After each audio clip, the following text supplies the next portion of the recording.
Hello and welcome to the June 15th, 2025 episode of Nick's News. I am your host, Nick, brought to you by Some Budget Studios. That's right, we're putting money into this project of ours. We're live every Sunday, and I thank you all so much for tuning in or catching the replay on our YouTube page. This is a program dedicated to bringing good news to counter all of the bad news that we are bombarded with on a daily basis with the hope of bringing a little bit of joy back to the world. Several of our articles are pulled from sites like goodnewsnetwork.org and goodgoodgood.co, but we appreciate everything sent in by you, the Nick's Newsies. Hello, Becky. Hello, Nico. It is good to be doing good news again. The cool news is great, but the good news is better. So let's get into it. News brew for today. We can all thank Producer Donna for this one. This was another Producer Donna delivery brew. Eep Nork Nork to Amsterdam Brewery's Space Invader IPA.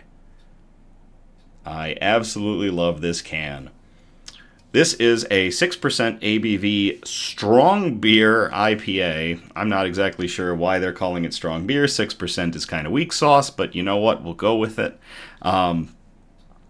It's brewed with heaping helpings of citra hops to accentuate the grapefruit and the resin flavors of those hops. So let's see if we can defeat this Space Invader like we do in the arcade game. Hello, Dirty Rogue. Hello, Christian.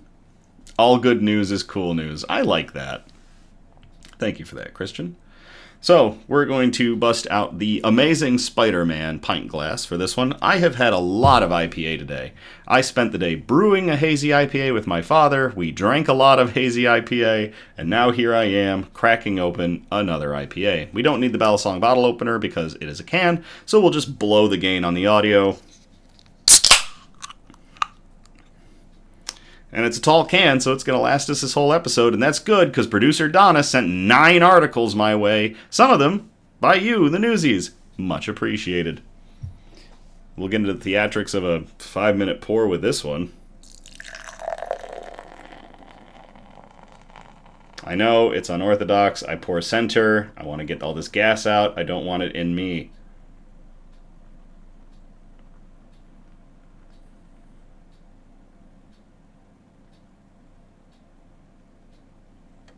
I know it makes for a lot of foam. It clears out that carbonation so that later on I'm not burping while I'm in the middle of reading all of these articles, especially because Producer Donna made me read 9 articles tonight. So, beautiful yellow color. We'll set that aside and let that begin to settle, and we'll top it off as we go. Producer Donna says, I'm pretty sure you will survive 9 articles. We'll see, Producer Donna, won't we?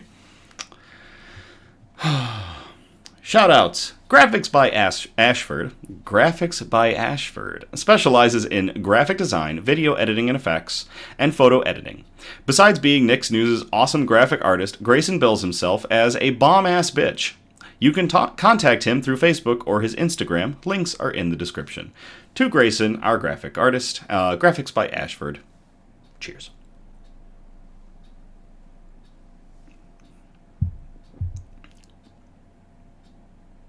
Okay.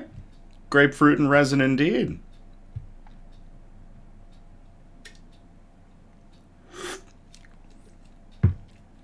I see that, Dirty Rogue. We'll get to it in just a second.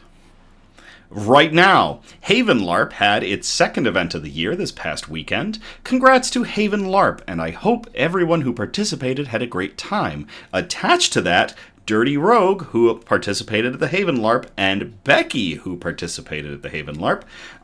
Dirty Rogue would like to shout out Becky for doing a great job NPCing at Haven this weekend. And Nico follows up, yes, we sang about roses. That is awesome. To everybody involved at the Haven LARP, congrats on your second event of the year. To everybody that went, I hope you had a great time, and congratulations to Becky for being a great NPC. Cheers.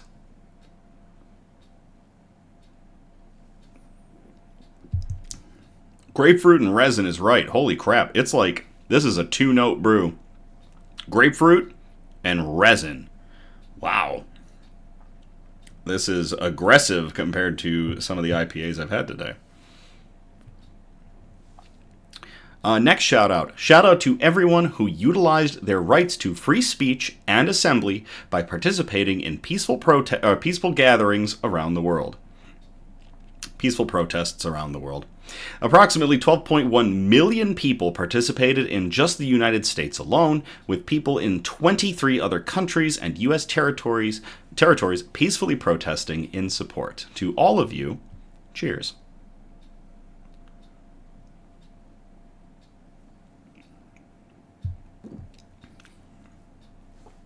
On behalf of Nick's News, happy Pride Month to all of our brothers, sisters, and everyone in between.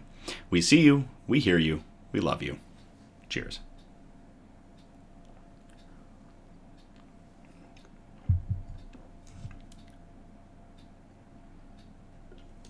I hope we didn't just lose some viewers because of my comments. But, it must be said, so... Also, last but not least for our shoutouts, a very special Happy Father's Day to all of the fathers from us here at Nick's News. If you are trying and striving to do your best, you are doing it right. So a big thank you to all the fathers and my father, Anthony William Fiore Jr., who has made me the man that I am today. Cheers.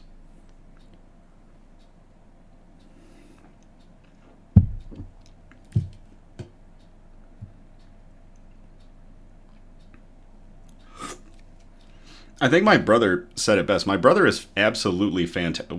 What is resin flavor? You say that, and I mentally taste pine sap. Producer Donna, yes, it's pine sap, effectively. I think my brother said it best. My brother is fantastic at writing cards. I'm not good at writing cards. I can write, but my brother, for like every card that he doesn't just go with what's written in the card. He writes out these very heartfelt messages, and they're fantastic. And I think he wrote something that was really great about Father's Day for my father is you instill the best parts of yourself into your children. And I really thought that's an amazing line right there. My brother is an amazing writer when it comes to matters of the heart and things like that. So to all the fathers out there, instill the best parts of yourself into your children.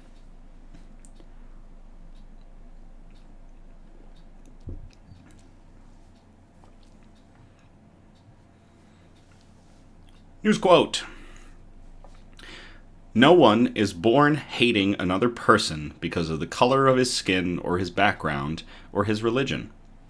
People must learn to hate, and if they can learn to hate, they can be taught to love. For love comes more naturally to the human heart than its opposite. That quote comes from Nelson Rolihlahla Mandela. Born Rolihlahla Mandela, former South African anti-apartheid activist and politician who served as the first president of South Africa from 1994 to 1999. And I think that quote bears repeating because at the end of the day, it rings very true, especially with the craziness of the world right now that, again, Nick's News is out to battle. We bring good news to try to counter all the bad news we're bombarded with. So that quote again, no one is born hating another person because of the color of his skin or his background or his religion. People must learn to hate, and if they can learn to hate, they can be taught to love. For love comes more naturally to the human heart than its opposite. Thank you, Nelson Mandela.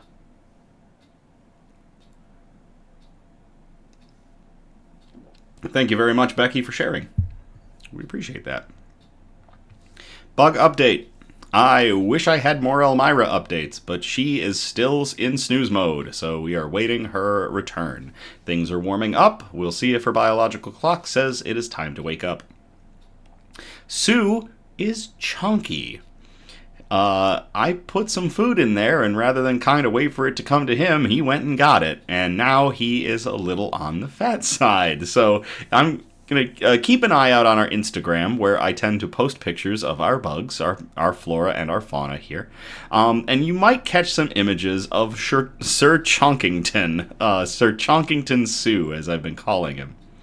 Ripley has been surprisingly active, which is always great to see. I'm happy to see her scuttling around prior to her rehousing, because yes, that is still on the docket. There are just a few pieces I need to get my hands on, and we will be ready to rehouse Ripley. Ripley, the horror, the terror, the alien, is going to get a new tank, the same size as Mantis McLeod's former home. The table, there's enough room there to have another tank the size, or another vivarium the size of Mantis McLeod's, so we are going to rehouse Ripley, and y'all will get a much better look at her in all of her alien glory when that rehousing occurs. Hey, Charlie. Alright, let's get to our good news. Our broadcast is broken up into 4 major categories, and those categories are science and technology, health and medicine, flora and fauna, aka plants and animals, and wholesome notes, the really nice articles that we like to end on. Dirty Rogue said a wild Charlie appeared. We're going to start off in category 1, science and technology, and we called this article Mean Green Fuel for the Machine. And I will copy and paste this into the chat if y'all want to read along.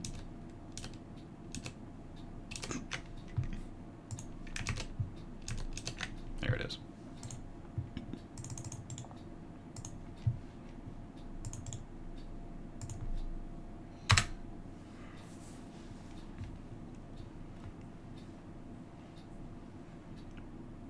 Green spaceship propellant set to crater fuel costs and replace ultra-toxic hydrazine and peroxide. This was posted to goodnewsnetwork.org on June 13th of 2025 by Andy Corbley. A Spanish startup has successfully tested a new thruster for spacecraft that runs on a green propellant to replace the ultra-toxic hydrazine commonly used in the industry. It uses hydrogen peroxide and is then not only less toxic, but also substantially less expensive to run. Arcadia Space, which invented the thruster system, celebrated an in-orbit demonstration in early June.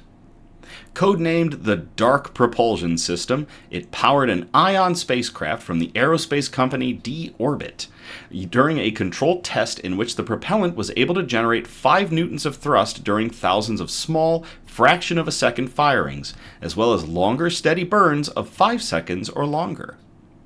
What we have found is that it is exactly the same as the ground data, Franco Garcia, chief executive and co-founder of Arcadia Space, said in a recent interview of the thruster's in-space performance. He added, "It was much better than what we were expecting, honestly."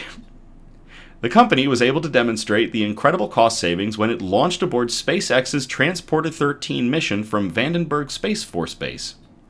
A 2008 study by Purdue School of Aeronautics and Astronautics found that hydrogen peroxide fuel comes in at around $10.36 per kilogram, while hydrazine topped the cost chart at around $75.8 per kilogram.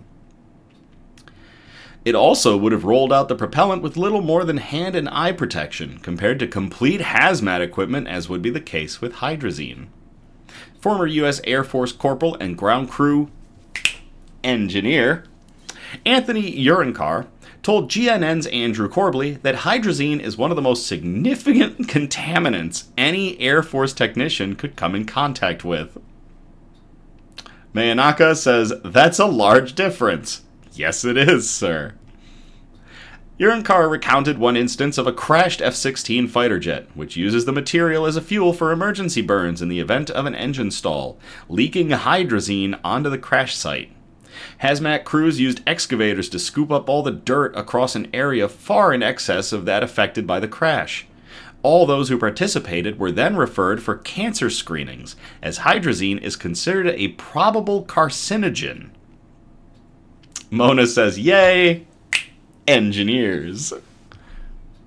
As a result of its expense, and the added expense such toxicity demands for handling and safety requirements, Garcia noted that companies have told him they need to run green propellant-powered satellites, or SpaceX won't include their craft onboard rideshare launches.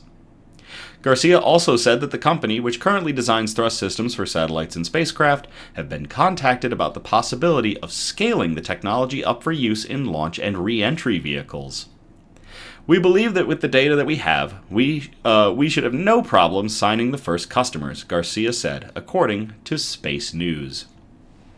That is really cool to everybody at Arcadia Space for figuring out a new fuel using hydrogen peroxide that may be able to replace expensive and highly toxic hydrazine. Cheers. Hey, Mike.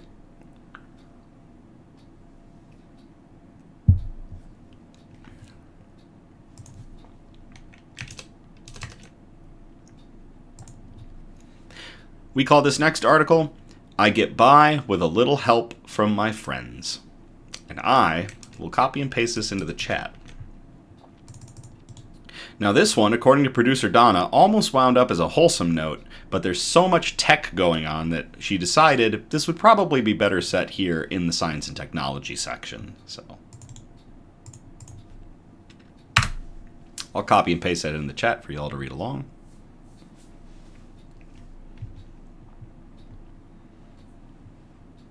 Teen scientists invent brain-controlled bionic prosthetic leg for their friend and win prestigious $50,000 prize. This was posted to goodgoodgood.co on June 5th of 2025 by Cameron Baker. Hey, Fry. Hey, Happy. Good to see everyone.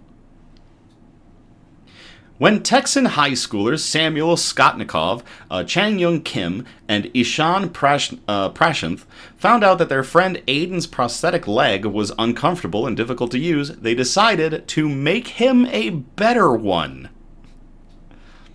And what they created has gone on to both improve Aiden's life and win them over $50,000 in scholarships. The team, made of 16 and 17-year-olds, started simple, measuring Aiden's walking motion with his usual prosthetic leg. Hey, Royal. Man, everybody's coming out of the woodwork today. I am so happy to see everybody. Thank you all very much for tuning in. They noticed that the prosthetic stiffness required the remaining part of Aiden's leg to work much harder than his other leg, and they wanted to ease the burden. It started around helping our friend. He shared with us his struggle and how his current prosthetic was not really helping him out, Skotnikov said. That made us dive into the research of prosthetics with the whole goal of creating something better for him. They designed their version of a prosthetic leg, Neuroflex, to be powered by Aiden's brain, not his limbs. This is crazy science. And consider this, brain-controlled prosthetics, we've had them on Nick's news articles before, but they're usually being done by multi-million-dollar tech companies and pharmaceutical companies. This is 3 high schoolers who are just trying to help their friend, and what they built is nothing short of amazing.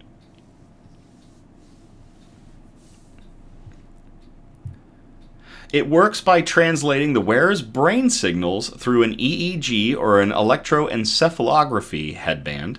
The signals tell Neuroflex how the wearer wants to move, and the prosthetic uses its motors to support that movement. First, EEG signals are filtered, reducing interference. Next, IMUs, or initial measurement units, detect gait cycle changes, improving adaptation. The teen scientists wrote about their invention. A hybrid machine learning model extracts... I am so happy they called it a hybrid machine learning model.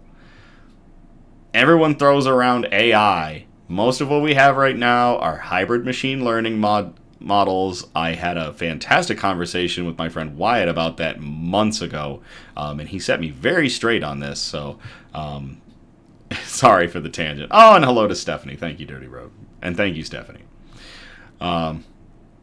All right, a hybrid machine learning model extracts movement features through a spike frequency method, classifying user intent with 98.67% accuracy. Finally, an active loop continuously refines movements, reducing energy expenditure by 35% compared to conventional prostheses. This is all what these kids wrote about this.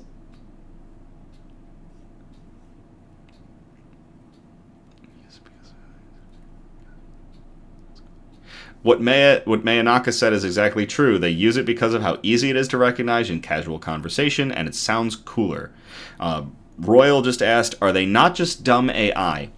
Technically, no. A dumb AI would still be smarter than the machine learning algorithms that we are utilizing today. So, I am happy to get into that outside of Nick's news. I really am. Because, again, I had to get set straight on that, and it was a great conversation. So, all right, back to the article. That means their design successfully anticipates Aiden's movement 98% of the time. So because of this EEG that's basically a headband that Aiden is wearing, the leg 98% of the time knows what he's going to do. It knows where he wants to go, and it works accordingly. The teens also designed an ankle with more realistic joints, which enhance natural movement by using motors for precise joint control. The best part is that the NeuroFlex is much more cost-effective compared to other bionic prosthetics on the market. Current lower limb prostheses rely on cumbersome procedures, need risky surgery, and are prohibitively expensive. As a result, many lower limb amputees experience unnatural gait patterns and excessive energy expenditure, leading to discomfort and long-term health complications, the teens wrote. Fry just said, Nick's news going on a tangent? Shocker. Their invention costs about $1,000 to make and operate, compared to the approximate cost of $100,000 for traditional bionic prostheses or prosthetics. It is 100 times more expensive normally than what these kids cooked up. This is insane. And seeing them all together, there's a picture of them all together with Aiden using the prosthetic. It is awesome. NeuroFlex combines high-accuracy subconscious control, adaptive gait mechanics, offering a practical and affordable solution for the lower limb prosthetics market. Skotnikov, Kim, and Prashanth presented their findings at the 75th Regeneron International Science and Engineering Fair by Society for Science in Columbus, Ohio. Their invention earned them the $50,000 third place prize in the Gordon E. Moore Award for Positive Outcomes for Future Generations category. The team also received first place in a biomedical engineering category of the contest and was awarded an additional $6,000. The fair hosted more than 1,600 students from over 60 countries, making this achievement that much more exciting. I'm at a loss for words right now, Skotnikov said after winning the award. We really just want to take our project and help a lot more people than just our friend Aiden, he added. We want to spread the technology and help other people as well, Prashanth added. Just do what you're passionate about, Skotnikov concluded. Don't do it just for the science fair, do it for someone that you actually, genuinely want to help. Wow, that really could have been a wholesome note. To 3 teens, 3 high schoolers who set out to help a friend and managed to win an award in the process. Samuel Skotnikov, Changyun Kim, and Ishan Prashanth. Cheers.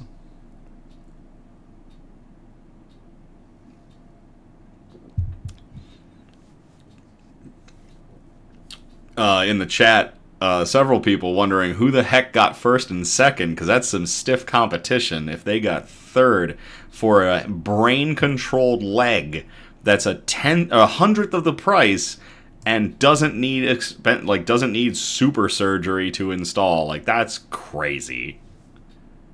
Producer Donna is going to find out while we truck ahead. That is going to get us out of science and technology. We're going to move on to health and medicine. This first article in Health of Medicine was sent in by Eliza. So Eliza, thank you so much for sending this in. And it is a fuck cancer article. I will copy and paste this into the chat if y'all want to read along. Y'all know my thoughts on cancer.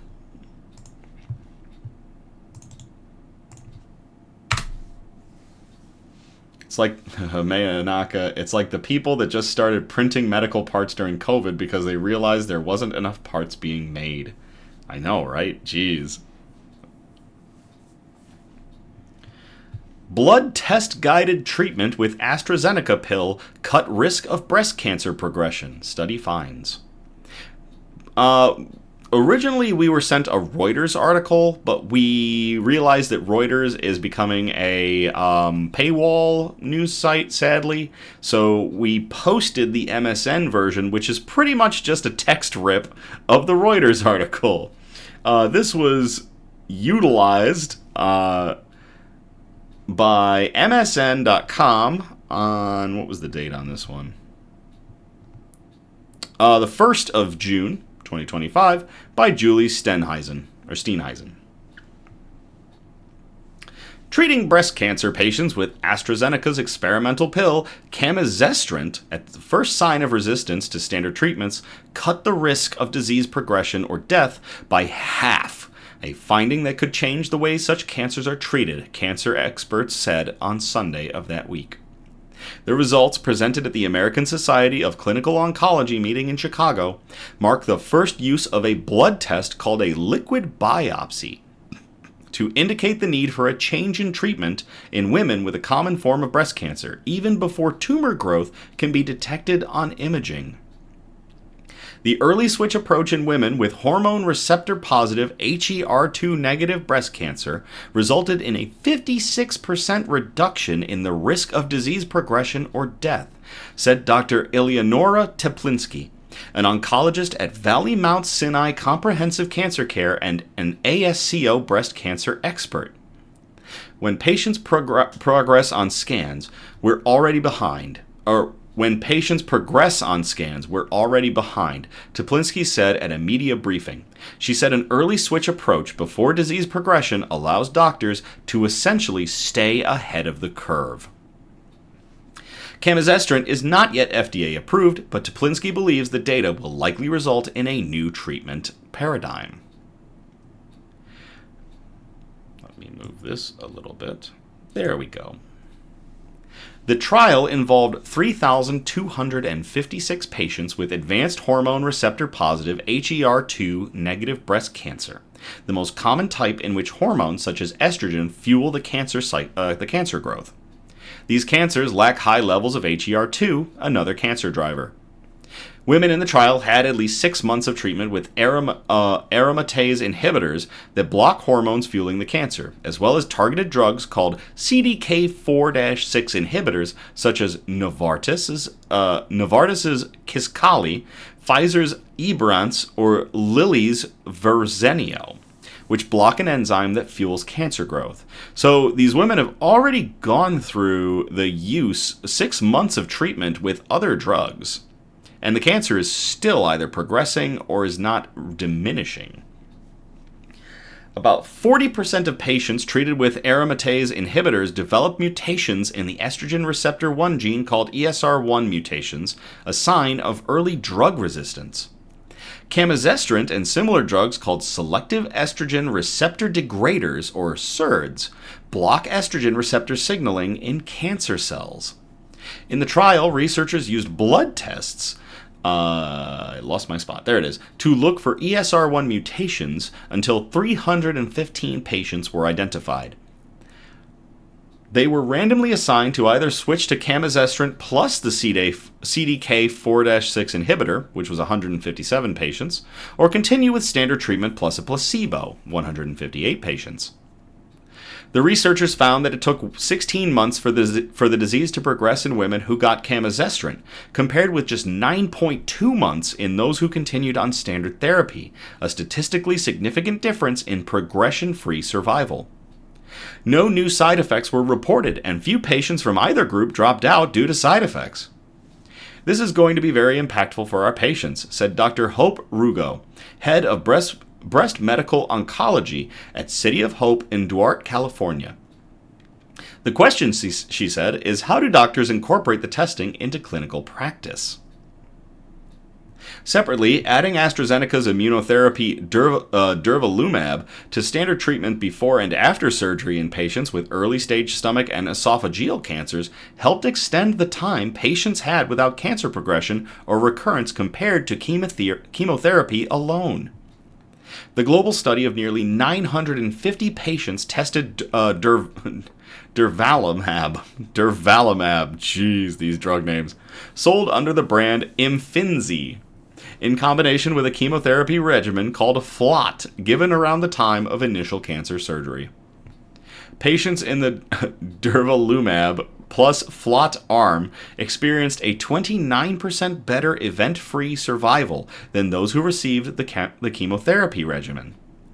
We demonstrate that immunotherapy works in early-stage disease, which is great, lead study author Dr. Yelena Jarnigan of Memorial Sloan Kettering Cancer Center in New York told reporters at a meeting. We did not see any new safety signals, so this will change practice for our patients, which is exciting to see. Both studies were published on Sunday of that week in the New England Journal of Medicine. To everybody involved at AstraZeneca for working out a pill that can cut the risk of breast cancer progression using immunotherapy to a degree, and to Eliza for sending in that article, cheers.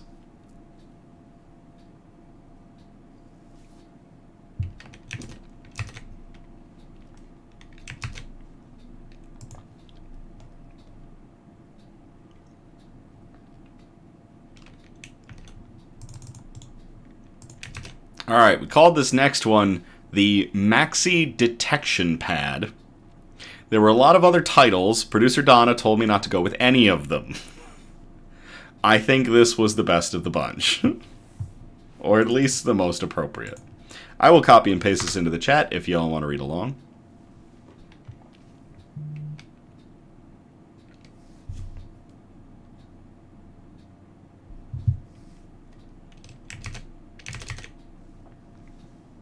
There we go.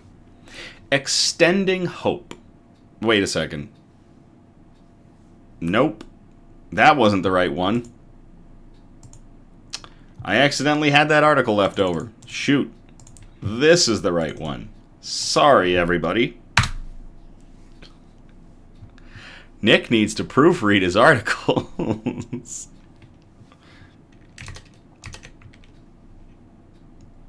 Alright, we're back on track.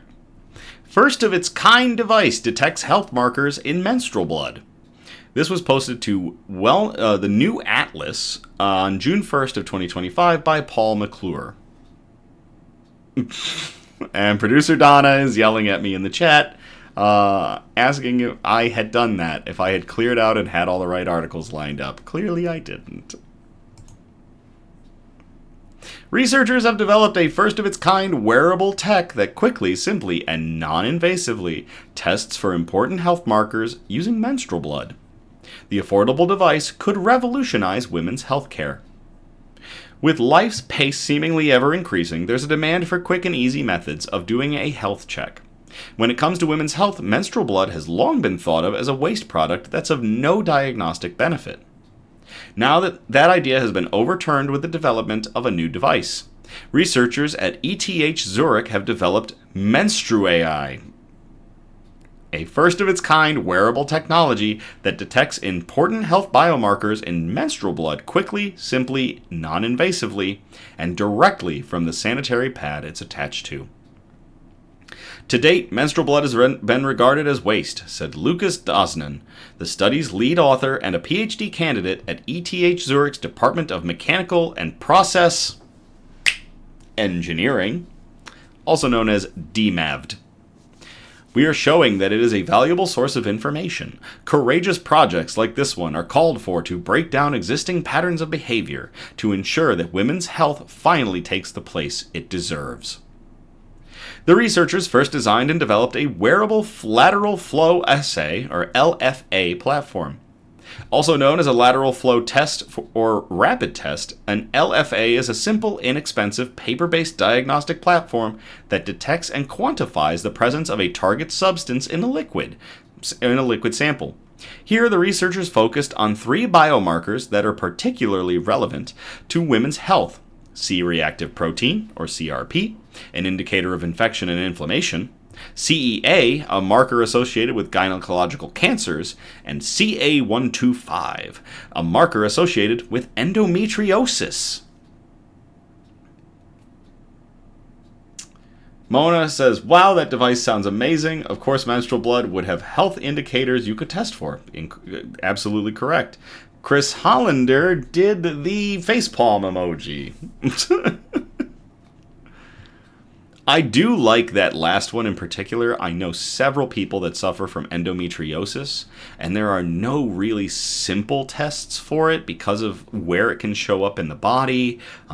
So if there is one being developed that can detect endometriosis, this is a great start. When the biomarker in the menstrual blood comes into contact with a specific antibody on the test strip, a color indicator appears. The intensity of the color indicates the concentration of the corresponding biomarker. The higher the concentration, the darker the color. The results can be read using the naked eye, or the user can take a pic with their smartphone and use the specially created app to analyze it. The app also recognizes subtle differences, such as the amount of proteins present, and makes the result objectively measurable, Dosnan said. It was essential for the researchers to develop a device that could function as a standalone technology without the need for an app. Right from the outset, the aim was to develop a solution that can also be used in regions with poor healthcare provision and would be as cost-effective as possible, potentially enabling population-based screening, said Inge Hermann, PhD, corresponding author and head of the Ingenuity Lab Zurich. Producer Donna had... Oh, wait, hold on. Mayanaka said, so basically like the pool chemical test strips for health purposes. That is exactly correct. That is exactly what this sounds like and what it even looks like. There's a picture of it in the article. Producer Donna has a update for us. We'll get to the update after the article. When the researchers tested the MenstruAI's device's ability to detect biomarkers in unprocessed menstrual blood, it performed as well as detections using a venous blood sample. The plan to test the device next with a larger group to determine whether it is suitable for everyday use under real-life conditions and whether it is as accurate as lab tests is about to go underway. Or they plan to do so plans are in the works to get this going. The researchers are careful to emphasize that MenstruAI's device was not designed to replace existing diagnostic tests. They view it more as an early warning system for potential health issues that warrant a visit to a medical professional. And they hope that it will destigmatize the topic of menstruation and provide for more equitable health care. MenstruAI can revolutionize women's health by offering a non-invasive, affordable, and accessible health monitoring method, democratizing healthcare and enhancing service and availability and equity, said the researchers. The study was published in the journal Advanced Science. That is really cool. To everybody working on a special pad that can detect different biomarkers for infection and inflammation, gynecological cancer, and endometriosis. Cheers.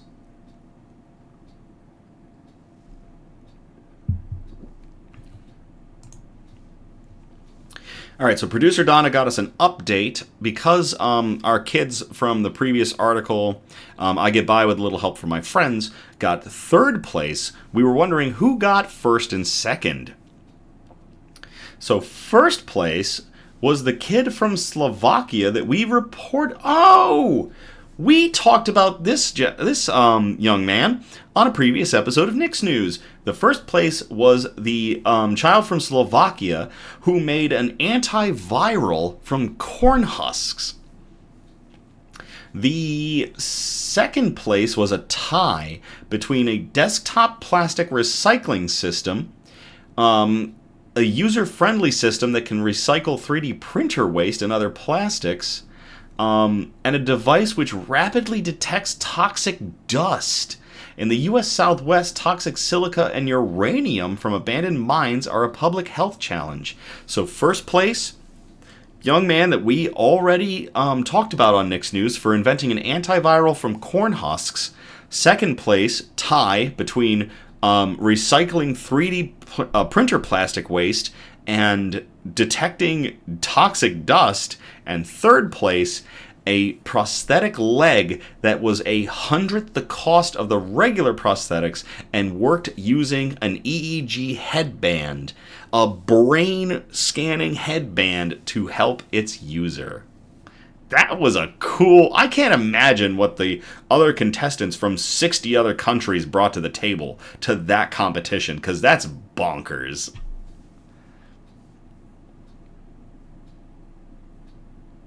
Mayanaka, with regards to the pad article that we just had, I'll say I hope these things work out because the more early warning systems that exist, the better. And Mayanaka, I agree with you 120%. Well, 110%, because I like 110%. Producer Donna, that list is impressive. Yes, it is. All right. That's going to get us out of health and medicine. We are going to get into category 3, flora and fauna, aka plants and animals. This first one came from Eliza. So, Eliza, thank you very much. We called it... Oh, no. Sorry. Yeah, there it is. We called it... This is the one from Eliza. We called it, check out the pitching wing on Pepe. I will copy and paste this into the chat if y'all want to read along. It's only 4 sentences. I recommend you watch the video.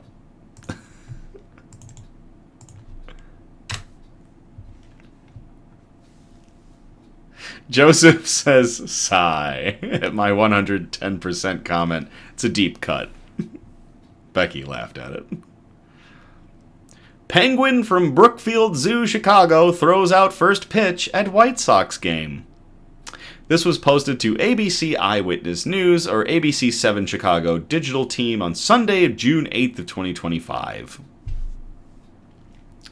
Pepe the Penguin stole the show at Sunday's White Sox game against Kansas City. He waddled out with the CEO of Brookfield Zoo, Chicago, to help throw the first pitch. It was in honor of World Ocean Day, highlighting the importance of ocean health and climate action. Pepe served as a penguin ambassador, bringing attention to wildlife conservation efforts from Chicago to Peru. There is an adorable picture of Pepe standing on the pitcher's mound, and another one of Pepe being with the CEO of Brookfield Zoo Chicago to throw the first pitch. It is absolutely adorable. For those that don't remember Pepe, Pepe was involved in a battle against another penguin from Grand Rapids, Michigan, for the best the best zoo penguin in the United States. And Grand Rapids won, but that doesn't mean that Pepe isn't going to be left out and doing amazing conservation efforts in any little way he can. So, to Pepe for going out and helping to throw the first pitch for the Chicago White Sox, and to Eliza for sending in that article. Cheers. I'm trying to remember if the Grand Rapids penguin was Phil the penguin. Was it Phil? I'm having a brain fart. Someone's going to correct me on what the name of that penguin was in a moment.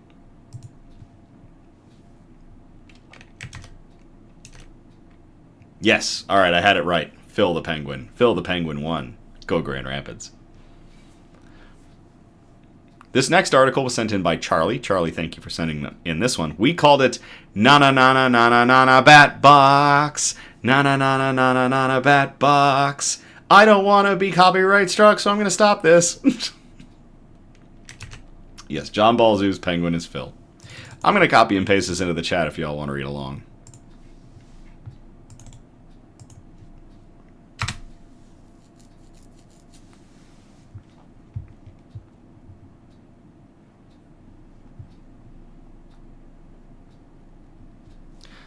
Local Boy Scout builds bat boxes to install in West Michigan parks for Eagle Scout project.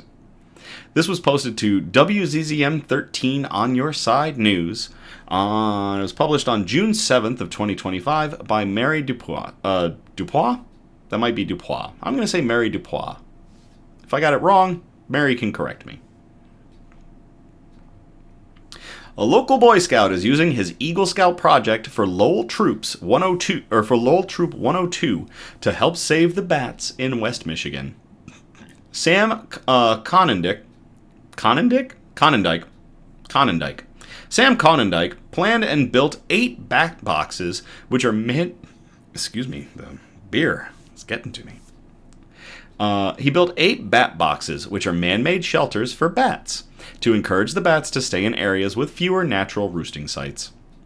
It's really important because we've lost a lot of our ash trees and other native trees that had maybe provided habitat for the bats, said Jesse Schulte, a volunteer services and habitat restoration specialist for Kent County Parks. Schulte helped Conendike work with park managers to plan where to put the bat boxes and ensure they're up to Bat Conservation International's protocols. They plan to set the boxes up near the North County Trail at Fallisburg Park in Lowell, Townsend Park in Rockford, and Seidman Park in Ada. Each bat box has 4 chambers, meaning they can house up to 400 bats. These are not small bat boxes. That's quite a large number if you think about it, he said. They don't need much space, so I think it's like a quarter of an inch. They just need to get in between there, and they can sleep there. Konendijk, his fellow scouts, and their friends pre-cut the wood and assembled the boxes together, fueled by more than a few pizzas. And while the process of building the boxes only started a few months ago, Konendijk's passion for helping the bat population goes back years. Inspiration struck when he went on a trip in 4th grade to Mammoth Cave, a national park in Kentucky renowned for being home to the world's longest known cave system. I just remember seeing all the bats and being like, wow, there's so many. This is so cool, he said. And then I know I learned about white nose syndrome and how that's harming the bat population. I just want to help the bat population because they play such an important role in an ecosystem. White nose syndrome is a deadly fungal disease that primarily affects hibernating bats in North America. Not only do bat box... Ooh, hold on. Something happened. What's talking? Mute that. Sorry. I need to remember to mute these sites sometimes. Where were we? There we go. Not only do the boxes shelter the bats, keeping them out of homes, they also keep the local insect population under control. Schulte said bats can eat almost their entire body weight in insects overnight. If each of those boxes have about 300 bats, they would eat 2.9 million insects, usually mosquitoes, each night, Konendijk said. That also helps you economically if you don't have to hire an exterminator or something. They also just play such a role in every food that you get. They pollinate, and if you don't have bats, then you aren't going to have a lot of food. A thriving bat population is also beneficial for farmers in the area. They save farmers about $53 billion a year in terms of not needing pesticides, he said. Charlie says 110%. Becky says, I named the bats in my backyard. Love those guys. And Mona and Producer Donna spammed bat emojis and hearts. That's awesome. According to Konendijk, bats are a keystone species, which means they play a vital role. Oops, what just happened? Why did it... Are you kidding me? Did it just skip articles? WZZM13, what's wrong with your site? There we go.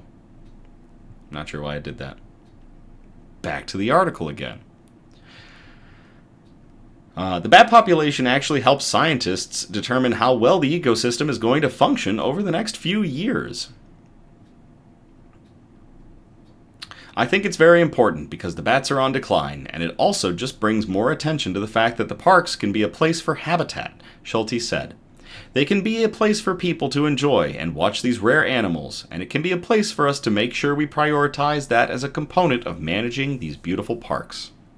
Those interested in participating in stewardship projects with Kent County Parks to help protect animals and ecosystems can learn more in the link in the article.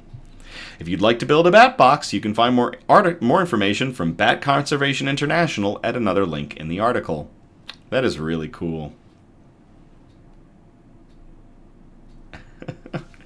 To Sam Konendijk of Lowell Troop 102 Eagle Scouts for building bat boxes, each able to hold 400 bats at a time so they have a place to sleep.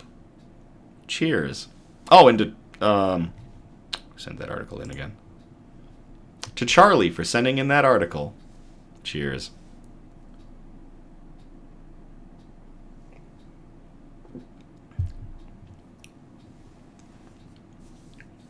Dirty Rogue said, we had a bat get caught in the house last week, Thursday. He was caught and set free after a few hours. That's fantastic. Producer Donna says, the link is included in the write-up for building bat boxes. And Royal Soviet says, if I remember, bat boxes are federally protected. You get in trouble if you take it down. If that's the case, that's awesome. I mean, they're helping with territory that bats are losing due to deforestation and other matters, human encroachment. So anything we can do to help the bats, fantastic.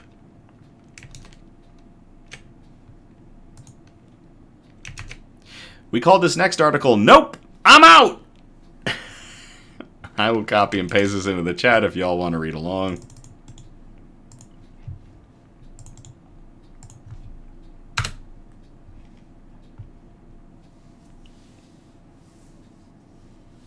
Escaped river otter takes destiny into his own tiny hands. This was posted to Popular Science on June 12th of 2025 by Margarita Bassi.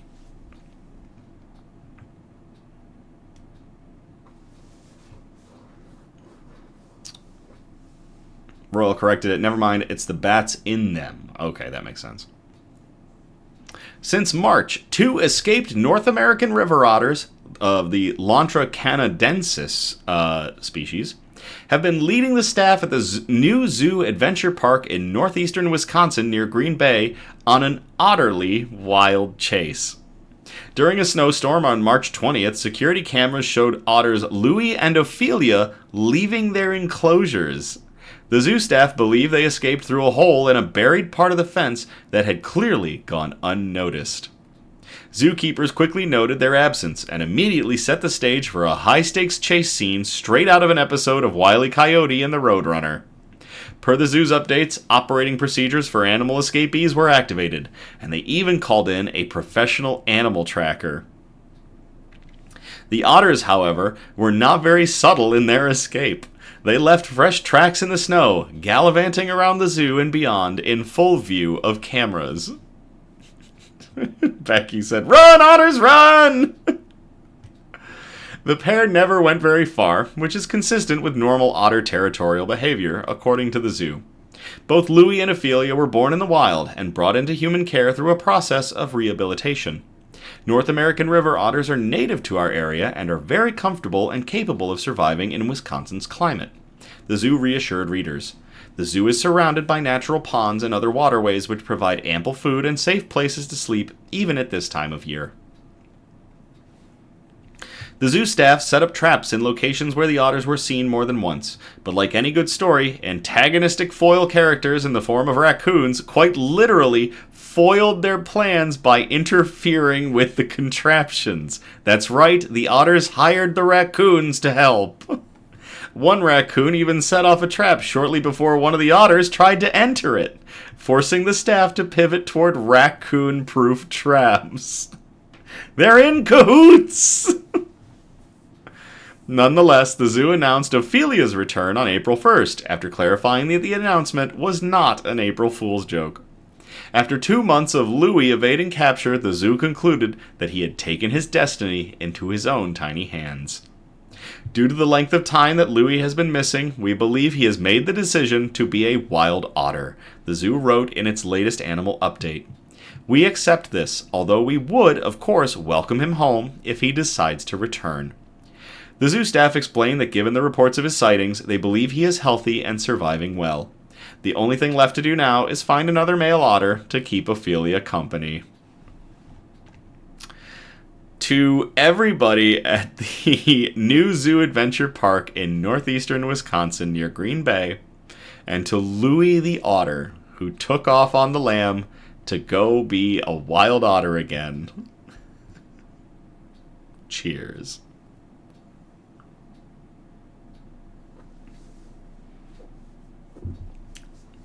Charlie wrote, "Fly, my babies! Fly!" Becky wrote, "Oh, is there footage? Does it look like a Benny Hill episode?" I would definitely recommend you check out the security footage of Louie and Ophelia running around. It is adorable.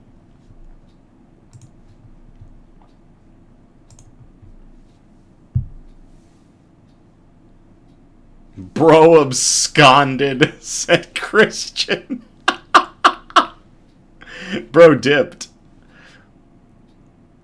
Oh, man. Producer Donna says I may make a career change. I think being a wild otter sounds more fun. Alright, that's going to get us out of flora and fauna. We're going to move on to category 4, the wholesome notes. We called this first one Secondhand Store First-Rate Crafting. And I will copy and paste this into the chat if y'all want to read along.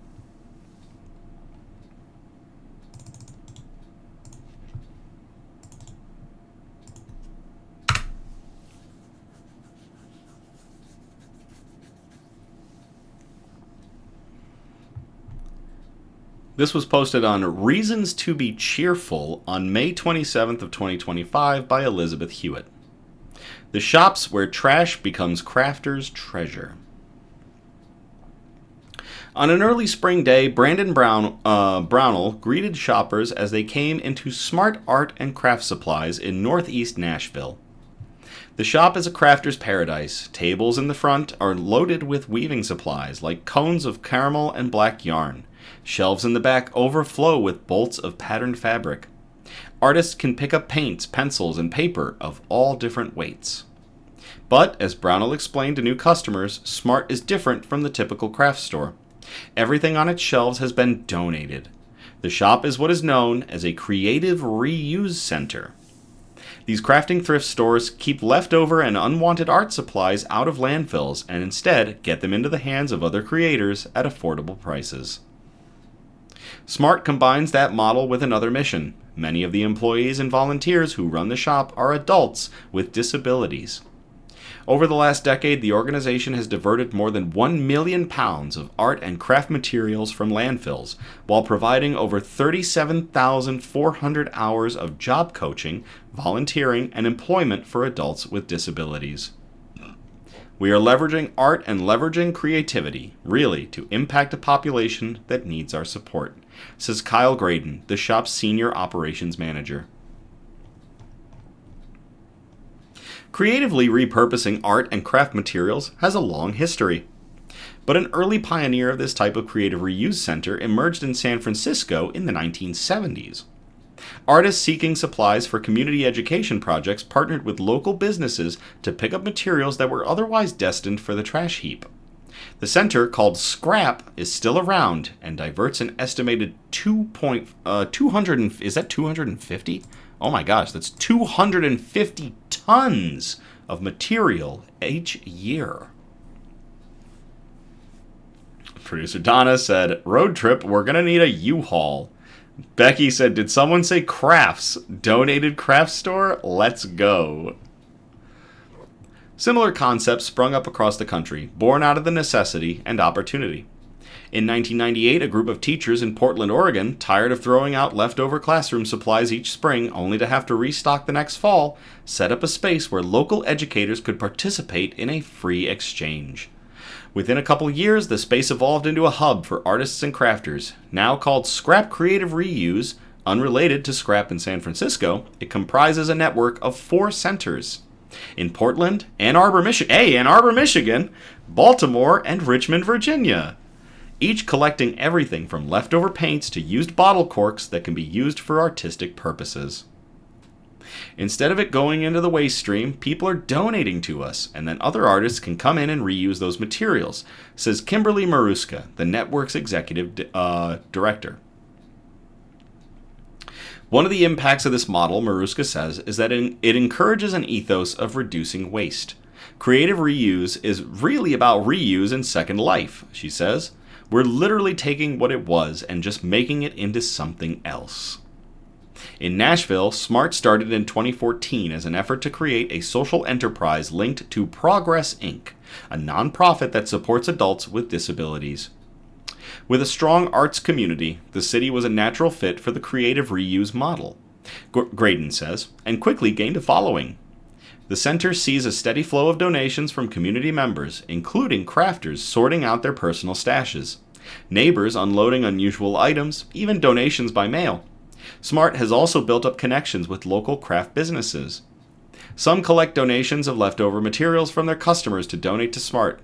Other businesses give excess or dead stock materials, like a recent delivery of hand-dyed raw silk yarn.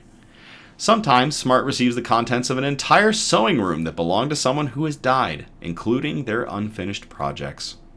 When those come in, Smart volunteers package up the materials and the instructions and sell the project as a kit, passing it along for another crafter to complete. That is wholesome as hell. Those volunteers are one of the strengths of the creative reuse model, according to Graydon. While general secondhand stores may carry crafting materials, creative reuse centers are specialized. Smart has a roster of 120 volunteers, boasting expertise in everything from quilting to crochet to stained glass. That kind of gives us, I think, an edge, he says. Volunteers often help customers work through problems in their projects. That has helped to build the customer base. They can come in here and really have their questions answered. Dale Waymack is one of those volunteers. A self-described lifelong upcycler, Waymack discovered Smart as a customer not long after it opened. The shop had a supply of fabric swatch books, which Waymack would use to make purses. Dale is my mistake. I might have said that in the masculine tense. She soon started volunteering and now draws on her knowledge of textiles to sort through the reams of donations that come in, often finding high quality and vintage fabrics like linens and silk. One recent donation included an old military issue wool blanket, green with a label with the former owner's name. Within a day of it going on the floor, someone bought the heavy blanket with plans to turn it into a winter coat. It's going to have another life, Waymack says. It's not going to be folded in a trunk somewhere. Waymack has seen everything from century-old crumbling Shakespeare volumes to a crystal chandelier come into the shop, then get repurposed as supplies for creative shoppers. But as much as Waymack enjoys sorting through treasures, she says her favorite part of the working at Smart is the environment. The shop bustles with staff members and volunteers, some who have disabilities and some who don't.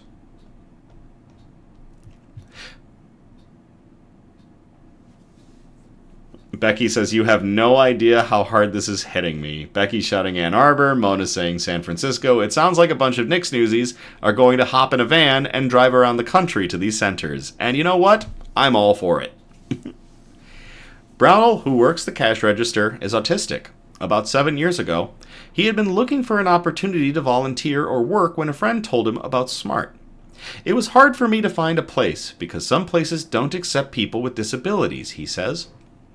He soon got hired and now works in just about every aspect of the shop, from sorting through yarn donations to running the cash register. Brownell is a crafter himself. He learned to crochet from his grandmother. Now he's particularly into painting and weaving washcloths on a loom. Smart felt like a natural fit for him from the beginning, he says. It's right in my corner. Smart tries to blur the boundaries between staff and volunteers with and without disabilities, Graydon says. Our staff and our volunteers are producing really high-quality work that they care about, and that I think really trickles down to everything we do. One of the benefits of the Creative Reuse Center model is that it can be replicated and adapted, says Maruska, of Scrap Creative Reuse. In addition to running 4 centers in different parts of the country, the Portland headquartered organization often offers support for other centers that are getting started, she says. Each different organization can find its own niche in its community. But there are challenges too, because the store's stock rely on donations. Supply can be hard to manage. Some products are more popular at certain times of the year, like yarn in the winter, so keeping shelves stocked to meet demand can be tricky. The profit margins tend to be very slim, Maruska notes. The bulk of sales from creative reuse centers tend to be on small items, like partial skeins of yarn. As cost has gone up generally over the last years, maintaining affordability of materials has been a challenge. At this point, Graydon says, Smart Art and Craft Supplies is well established. The business makes enough money each year from customers walking through the door to cover its own expenses, and on top of that, it's able to contribute excess revenue to support the work of Progress Inc. The impact goes beyond the reselling of art and craft materials, Graydon says. Smart has become a hub for the community. Earlier this year, Brownwell started leading workshops, one on beginner crochet and the other on decoupage. I don't know what decoupage is. I'm sure someone will inform me. From Brownell, the social element of working at Smart is one of the best parts. It made me feel like this is a home for me and a family to me, he says. To everybody involved at Smart Art and Craft Supplies in Northeast Nashville, a reuse cycle or center for art supplies and craft supplies. Cheers.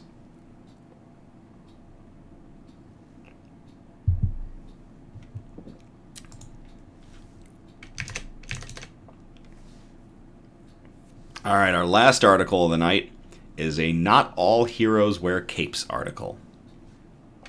I will copy and paste this into the chat if y'all want to read along. Cheers, Tim. Good to see you, bud.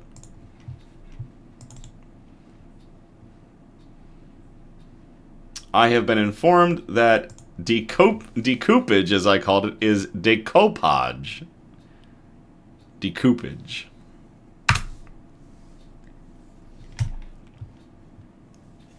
My life was saved by a stranger on the other side of the world. This was posted to the BBC on May 27th of 2025 by Fee Lambden and Emma Petrie. There it is. Mona has hit me. Decoupage is the art of decorating an object by gluing colored paper cutouts onto it in combination with special paint effects, gold leaf, and other decorative elements. Thank you very much for that, Mona. Back to our article. A man with a rare form of blood cancer has traveled 10,000 miles to meet the stranger who saved his life. Luke Melling, 31, from Melbourne, Australia, says he was staring death in the face before receiving a stem cell transplant from Alistair Hawken of Grantham, Lincolnshire. The match between the pair was so perfect that the men now believe they could be distantly related, as both of their families hail from Preston, Lancashire, the town they chose for their emotional first meeting. They are sharing their story to encourage more people to join the NHS Stem Cell Donor Registry. 3 years ago, Luke, who was then 28, was desperately ill in hospital with Hodgkin lymphoma. He had been living with the condition since he was 16, and despite being in remission 4 times, the cancer kept coming back. After exhausting all other treatments, he was told he needed a transplant of stem cells, which can be found in the bone marrow and produce essential blood cells, to survive. But no one in his family and no one in Australia was a match, so doctors started searching global stem cell registries for a donor. It was pretty much like, this is it. This is the only option you have. It's either this or you're going to die, Luke says. Finding out that my sister wasn't a match was terrifying. We just didn't know if there would be anybody registered who would be a suitable match for me. But then, after a 6-month wait, Luke was told there was hope. The registrar had discovered a potential donor on the other side of the world. When we found out we had the perfect match, that was an emotional moment, Luke recalls. I remember Mum. She was in hysterics, crying. For Alistair, then 48, the phone call came out of the blue. A regular blood donor, he had signed up to the NHS registry in 2008. When he was asked if he was still willing to donate, the father of 3 did not hesitate. It was no problem at all, he says. What can I do? Where can I be? It was nice to be wanted, or to feel that I could be of use to someone.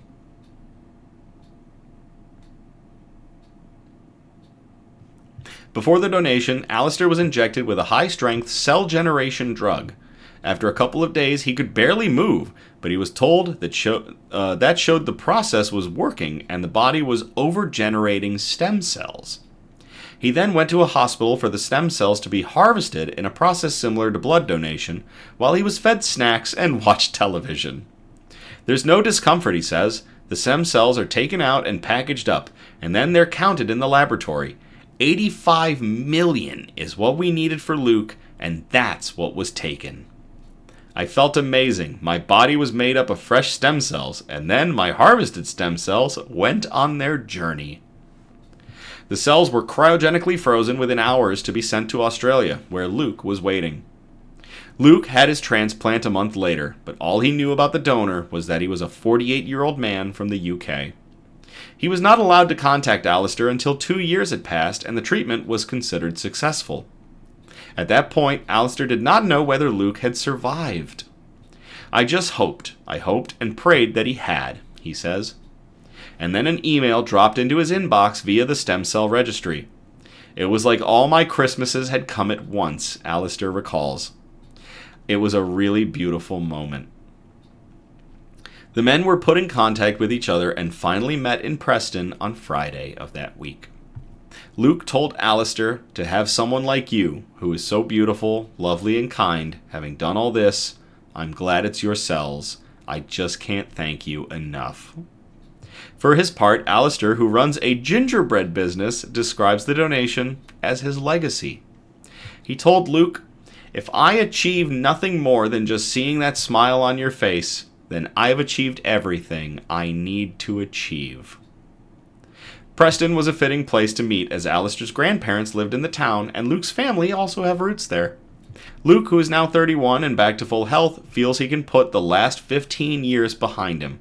He has even run a marathon.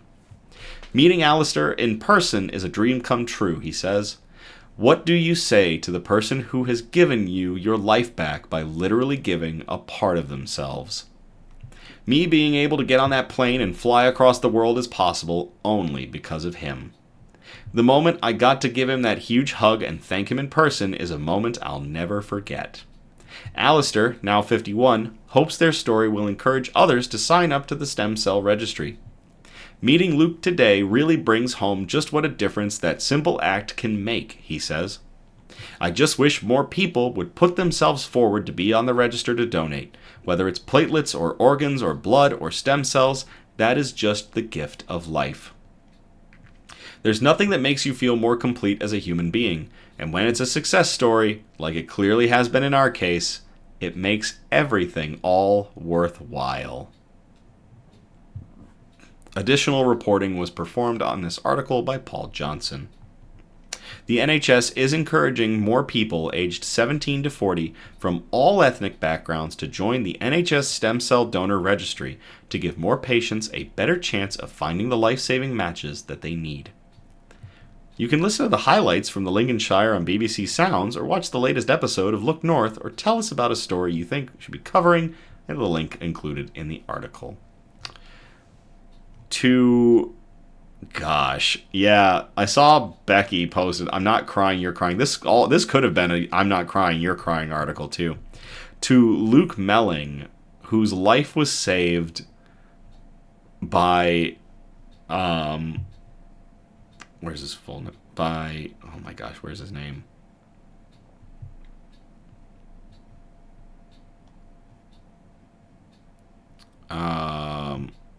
Alistair, 10,000 miles away to both men, and to Alistair, not all heroes wear capes, sir. Cheers.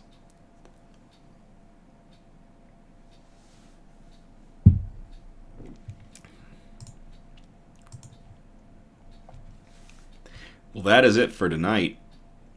What a wonderful story. Thank you, Mona. Yes, that was a wonderful story. Jeez. Great articles. Thank you all again for tuning in or catching the replay on the Next News YouTube page. Again, we're live every Sunday. So our next episode will be another good news episode on June 22nd of 2025. I encourage participation, so if you feel inclined, by all means, you can send us ideas for news brews, shout-outs, news quotes, and of course, good news articles that we can present on future episodes of Nick's News.